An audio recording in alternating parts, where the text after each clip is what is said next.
Bismillahirrahmanirrahim.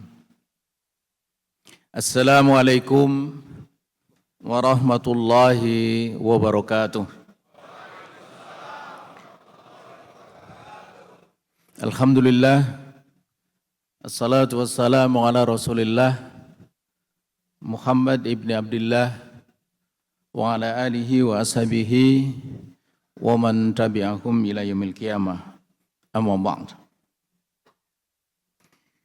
Alhamdulillah, segala puji bagi Allah Subhanahu wa Ta'ala, Zat yang Maha Kaya, Zat yang Maha memberi rezeki tanpa batas, yang telah mengizinkan kita semua hadir di tempat yang mulia ini dalam acara Muslim Entrepreneur Forum, sebuah momen besar yang mempertemukan tidak kurang dari 800 pengusaha muslim dari seluruh Indonesia.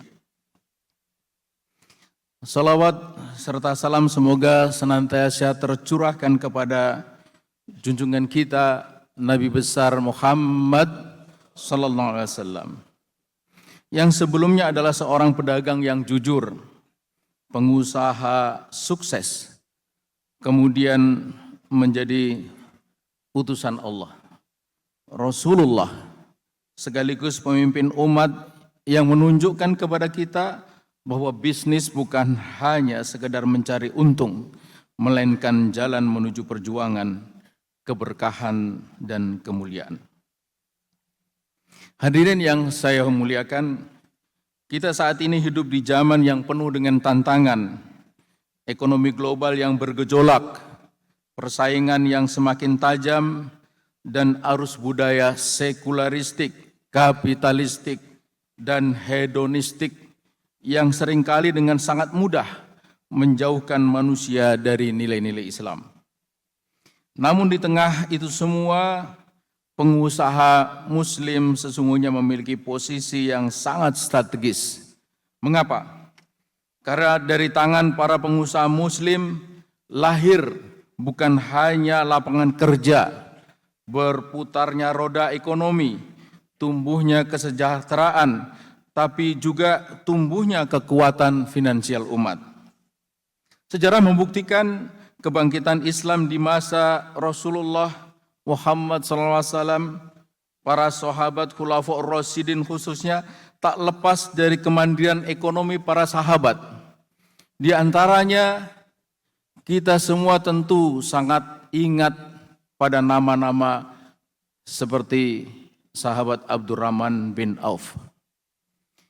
Kekayaan sahabat yang satu ini, yang usianya 10 tahun lebih muda dari Nabi, tak pernah tertinggal dalam jihad bersama Nabi, memang benar-benar membuat geleng kepala.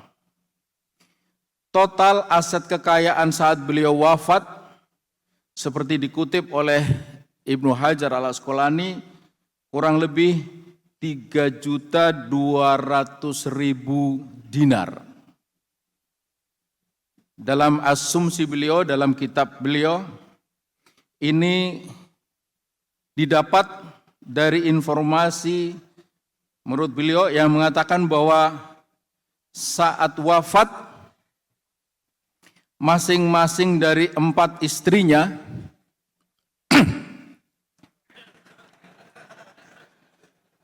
ini batuk bohongan,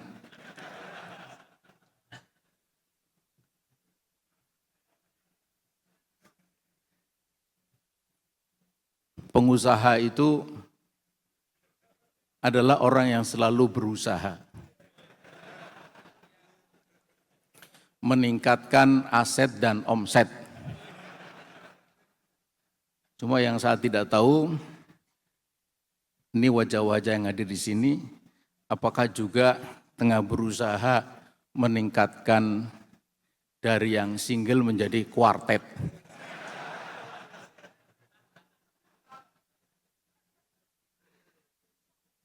Nah, masing-masing istrinya itu mendapat berapa? 100.000 dinar. Dengan akuntansi faraid, maka total tarikah harta yang ditinggalkannya adalah 100.000 dinar kali 4 orang istri, kali 8, itu aslul masalah, maka totalnya 3.200.000 dinar. Jika dirupiahkan, di mana 1 dinar dianggap 8 juta rupiah saat ini lebih, maka nilai tersebut setara dengan 25.600.000.000.000 rupiah. Belum lagi tinggalan berupa hewan, 1.000 ekor unta, 100 ekor kuda, 3.000 ekor kambing.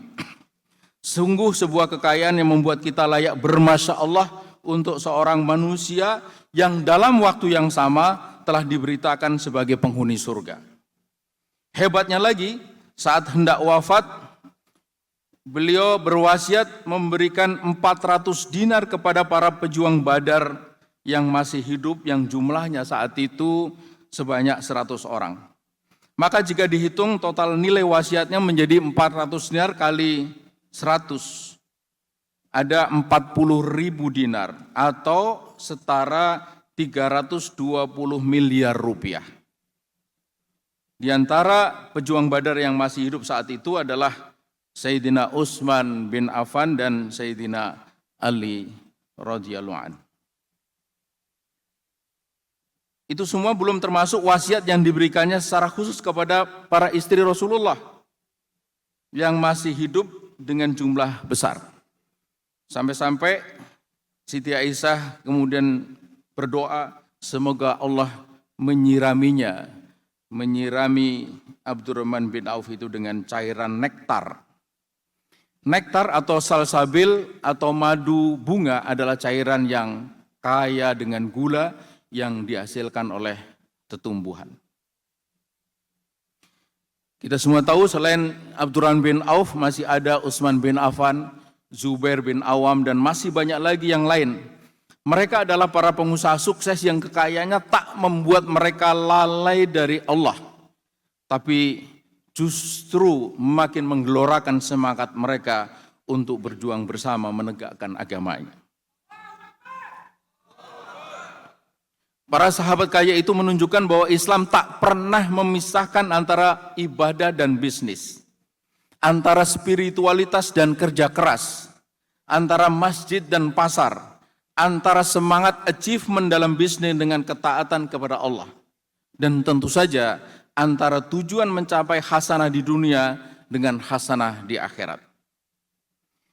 Saudara-saudaraku, para pengusaha yang luar biasa, itu semua bisa terjadi bila dan hanya bila kita, para pengusaha muslim khususnya, selalu ingat pada visi misi hidup kita di dunia ini, yakni beribadah kepada Allah Subhanahu wa taala sebagaimana Allah Subhanahu wa taala sendiri katakan di dalam surat Az-Zariyat ayat 56, "Wa ma khalaqtul jinna wal insa illa liya'budun." Tidaklah aku ciptakan jin dan manusia kecuali untuk beribadah kepadaku. Artinya, bila tidak ada bagian dari hidup kita yang bukan ibadah, maka bisnis kita pun juga merupakan ibadah selama dilakukan dengan niat yang benar dan cara yang halal. Visi seorang muslim sejati bukan sekedar menjadi kaya, tetapi menjadi hamba Allah yang berdaya, yang kekayaannya bermanfaat untuk umat. Sedang misinya adalah bagaimana menggerakkan ekonomi yang berkeadilan, menegakkan nilai-nilai amanah, kejujuran, dan tolong-menolong dalam muamalah.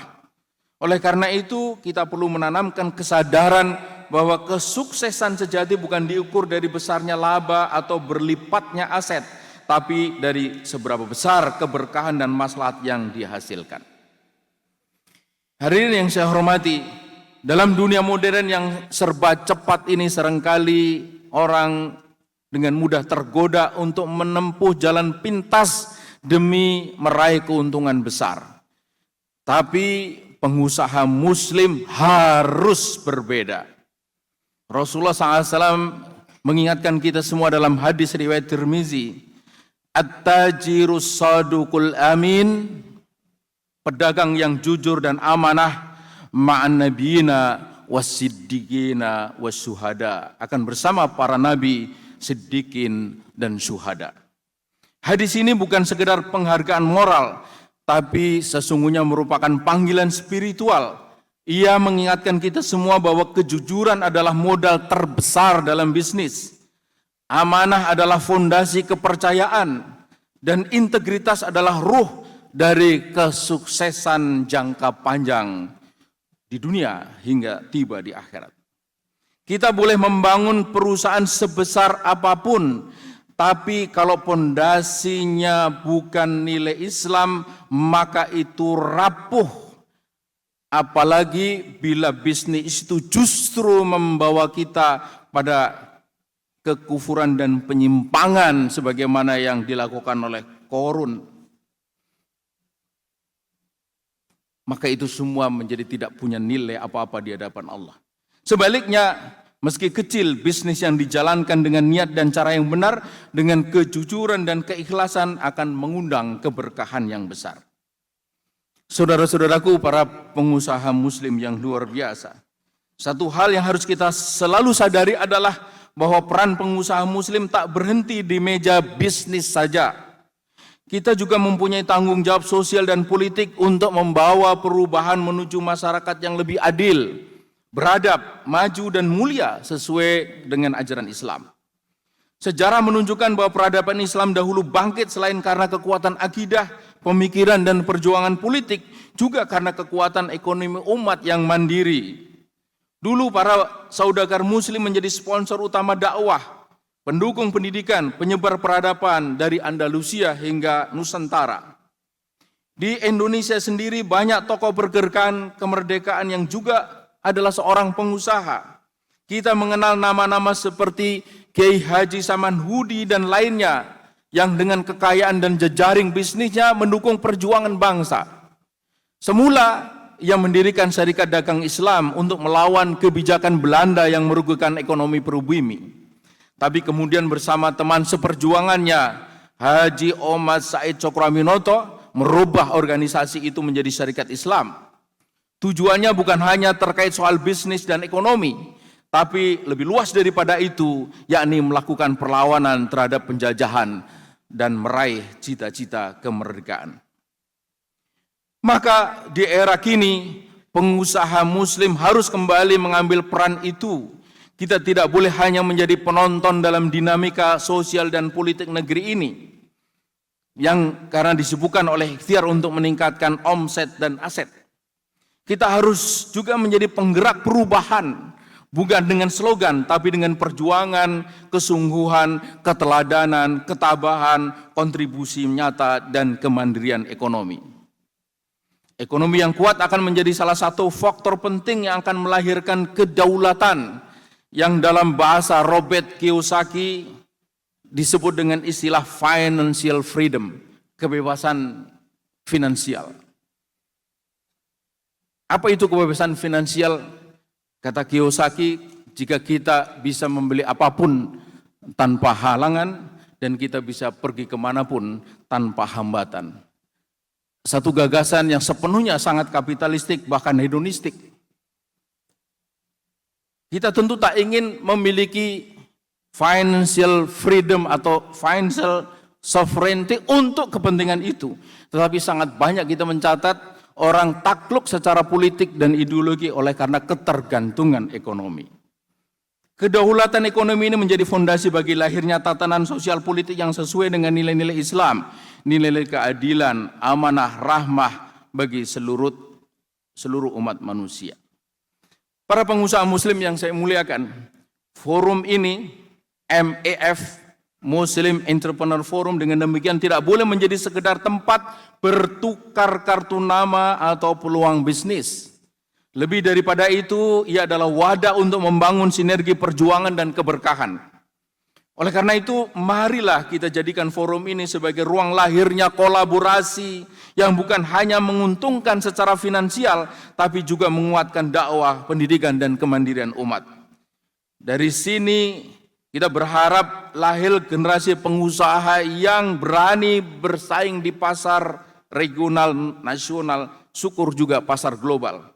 Cerdas secara profesional, tapi tetap tunduk pada nilai Islam dan istiqomah berjuang untuk perubahan ke arah Islam. Inilah Muslimpreneur sejati yang melihat bisnis bukan hanya sebagai mata pencaharian, tapi juga sebagai jalan perjuangan menuju ridha Allah. Warisan atau legasi terbaik seorang pengusaha muslim bukanlah gedung atau saham, tapi amal jariah yang terus mengalir dari lapangan kerja yang kita buka, dari masyarakat yang kita bantu, dari anak-anak yang bisa belajar karena zakat dan infak dari bisnis kita, serta perjuangan dakwah yang konsisten kita lakukan. Maka marilah kita jadikan MEF tahun ini sebagai titik balik kebangkitan ekonomi Islam di Indonesia. Setuju? Takbir, Allahu Akbar. Negeri kita ini kaya, umat kita besar, pasar kita luas. Tinggal bagaimana kita menyatukan visi, menegakkan nilai dan bekerja sama.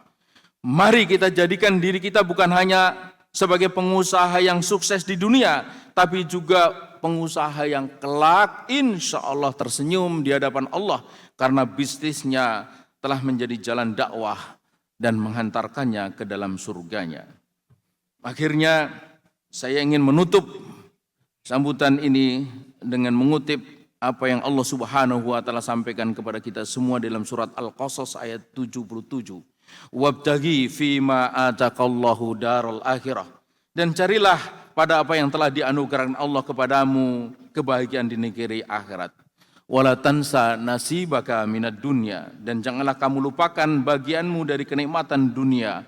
Wa ahsin kama ahsanallahu ilaik, dan berbuat baiklah kamu kepada orang lain sebagaimana Allah telah berbuat baik kepadamu. Wala tabzil fasada fil ard, dan janganlah kamu berbuat kerusakan di muka bumi. Innallaha la yuhibbul mufsidin. Selamat mengikuti acara ini. Semoga kita semua menjadi pengusaha yang bukan hanya sukses secara materi, juga sukses secara maknawi, yang usahanya menjadi wasilah kemuliaan Islam dan kesejahteraan umat insya Allah. Terima kasih. Wassalamualaikum warahmatullahi wabarakatuh. Takbir, Allahu Akbar.